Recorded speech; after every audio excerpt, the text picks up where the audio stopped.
Mahanadu media పాస్లు fake అని ఓ police అధికారి చెప్తున్నారు. మహానాడు ప్రాంగణం వద్ద కవరేజ్ లో మీడియా పాస్లను ఫేక్ అంటూ అడ్డగించారు. అక్రిడేషన్ కార్డు మీడియా పాస్ ఆ పోలీస్ అధికారికి చూపించిన అవమానకరంగా మాట్లాడారు. కడప ఎస్పీనే మీడియా సమస్యను పట్టించుకోవడం లేదని అక్కడి మీడియా ప్రతినిధులు చెబుతున్నారు. దీనిపై మరింత సమాచారం ఐ న్యూస్ ప్రతినిధి శ్రీనివాస్ అందిస్తారు.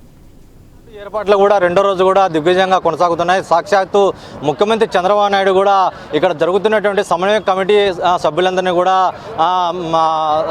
ఆనందం వ్యక్తం చేస్తారు. ఎందుకంటే తక్కువ సమయంలోనే అన్ని ఏర్పాట్లు పూర్తి చేశారని చెప్పి నిన్న మొదటి రోజు కూడా ఆయన ప్రసంగంలో తెలియజేశారు. అయితే పోలీసులు మీడియా పట్ల కూడా వివక్ష చూపిస్తున్నారు. అయితే మీడియా కేటాయించినటువంటి మహానాడు ఈ పాసులు కూడా సిగ్నేచరు అలాగే సంతకం అలాగే ఈ ధృవీకరణతో అధికారులు సంతకం ఉండాలని చెప్పి ప్రస్తుతం పోలీసులు కూడా అడ్డగించే ప్రయత్నం చేస్తున్నారు. ఇక్కడ ఉన్నటువంటి మీడియా సెంటర్కి నుంచి ఇక్కడ బయటకు వచ్చాము. అయితే మీడియా సెంటర్లోకి వెళ్లేందుకు క్రమంలో కూడా ప్రస్తుతం పోలీసులు కూడా మీడియాను ఆపి వాళ్ళని పూర్తిగా బయటికి అంటే వాళ్ళని ఒక రకంగా అడ్డుకట్ట వేసే ప్రయత్నం చేస్తున్నారు. అయితే ఇప్పటికే ఇక్కడ జరుగుతున్నటువంటి ఏర్పాట్ల మీద ఇక్కడ జరుగుతున్నటువంటి పర్యవేక్షణ మీద కూడా ప్రస్తుతం పిన్ను అందించే ఏర్పాట్లలో మొదటి రోజు నుంచి కూడా ఐను ఛానల్ కూడా ఇక్కడ ఏర్పాట్లు కూడా అందించడం జరుగుతుంది. అయితే ప్రస్తుతం ఏదైతే మీడియాకు కేటాయించినటువంటి పాసులు జారీలో కూడా ఇది ఫేక్ కార్డ్ అని చెప్పి సాక్షాత్తు ఒక పోలీసు ఉన్నతాధికారి కూడా చెప్తూ వస్తున్నారు. ఇక్కడ ఉన్నటువంటి ఈయన భోజనశాలకు వెళ్ళినటువంటి విఐపి వాహనాలు వెళ్ళినటువంటి ఇక్కడ ఉన్నటువంటి డ్యూటీలో విధులు నిర్వహిస్తున్నారు. ఆయన సాక్షాత్తు మీడియా ప్రతినిధులు కూడా ఇక్కడ మహానాడు ప్రాంగణం మొత్తం కూడా కవరేజ్ నిమిత్తంలో ఇక్కడ మహానాడు ఈ సమన్వయ కమిటీ కేటాయించినటువంటి పాసు కూడా ఈ ఫేక్ కార్డు అనడం పట్ల కూడా ప్రస్తుతం ఆయన అధికారులు కూడా పనితో పాటు ఉన్నారు. ఆయన అడిగి మరిన్ని అడిగి తెలుసుకునే ప్రయత్నం చేద్దాం. సార్ చెప్పండి, మీడియాని ఎందుకు ఇది ఫేక్ కార్డ్ అని చెప్పే ప్రయత్నం చేస్తున్నారు? ఇది మీడియా కేటాయించినటువంటి pass media pass. Sir media అటు వెళ్ళాలా, మీడియా అంతా కూడా అటు మీటింగ్ జరిగేది అక్కడ ఆ ప్లేస్కి వెళ్ళిపోవాలా. ఇటు ఓన్లీ కిచెన్, ఇది ఈ కిచెన్లో ఓన్లీ మన ఏంటి వంట సామాగ్రి కానీ వంట సంబంధించినవి పంపుతూ ఉంటాము అని మిమ్మల్ని చెప్పాము అంతే.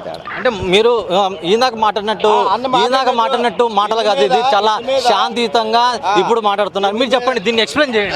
ఎక్స్ప్లెయిన్ చేయడానికి పాస్ తీసుకొని వచ్చారు. ఈ పాస్ మీద ఎటువంటి ఆథరైజేషన్ సైన్ కానీ ఏమీ లేదు, ఆయన పేరు కూడా లేదని చెప్పేసి నేను ఫస్ట్ ఈ కెమెరా గట్ట లేదు, ఫస్ట్ ఆయన ఒక్కడే వచ్చాడు. వచ్చినప్పుడు దీని మీద లేదని చెప్పి పక్కగా ఆపినప్పుడు ఈయన కెమెరా తీసుకొని వచ్చారు. ఇది జరిగింది.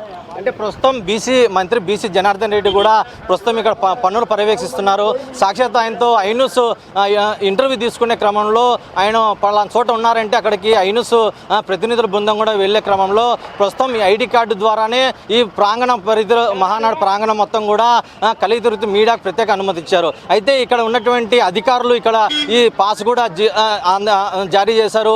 ఇక్కడ ఉన్నటువంటి మీడియా కూడా ఇటు జిల్లా అలాగే స్టేట్ అలాగే నేషనల్ జాతీయ మీడియా కూడా ప్రతి ఒక్కరు కూడా ఇదే మీడియా సంబంధించినటువంటి మీడియా పాస్ జారీ చేశారు. అయితే ఇక్కడ ఉన్నటువంటి విధులు నిర్వహిస్తున్న ఇక్కడ ఉన్నటువంటి పోలీసు ఉన్నతాధికారి మాత్రము చాలా దురుసుగా ప్రవర్తించడం కాకుండా ప్రస్తుతం ఆయన మాటన్న స్లగ్ వేరు, ప్రస్తుతం ఐనస్ కెమెరా చూసి మాట్లాడుతున్న స్లాగ్ వేరు. అయితే ఎందుకు ఈ విధంగా మీడియా పట్ల వివక్ష చూపిస్తున్నారు అనేది కూడా చాలా విస్మయం చెందుతున్నారు. ఇక్కడ ఉన్నటువంటి పోలీస్ అధికారులు కూడా ఫ్రెండ్లీ పోలీసింగ్ అక్కడ చూపిస్తుంటే ఈయన మాత్రం చాలా అడ్డుగించే ప్రయత్నం చేస్తున్నారు. అంటే లోపల భోజనశాల నుంచి కూడా కవరేజ్ నిమిత్తం బయటకు వచ్చాము, మంత్రి జనార్దన్ రెడ్డి కోసము ఆయన ఇంటర్వ్యూ కోసం. ప్రస్తుతం ఈయన బయటకు వచ్చినా మళ్ళీ వెంటనే ఒక అడుగు వెనక్కి పెట్టే క్రమంలో కూడా ఆయన మాటలు కూడా చాలా తీవ్రంగా మీడియా ఐన్యూస్ కూడా వ్యతిరేకిస్తుంది. ప్రస్తుతం ఆయన కూడా వివరణ కోరే ప్రయత్నం చేస్తున్నాం. అయితే మహానాడు అధికారులు ఏ విధంగా దీని మీద సంతకం చేసి ఇవ్వాలంటున్నారు.